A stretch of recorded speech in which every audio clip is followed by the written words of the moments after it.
Bagi saya, antara mitos penjagaan kereta yang paling menarik adalah minyak premium sentiasa lebih baik untuk kereta. Jadi orang rasa minyak 97 ni sentiasa lebih baik dari RON 95. Sebenarnya tak juga. RON 95 tu pun minyak premium. Kita rasa murah sebab ada subsidi. Okey, jadi kalau dia mahal, baru kita rasa minyak tu pun premium.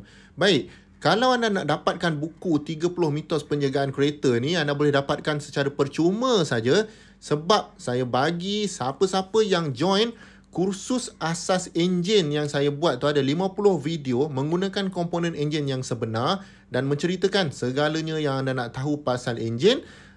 Kalau anda join kursus tu, anda dapat buku ni secara percuma. Dan satu lagi buku yang saya berikan adalah buku macam mana nak cek kereta second hand sebelum anda membeli.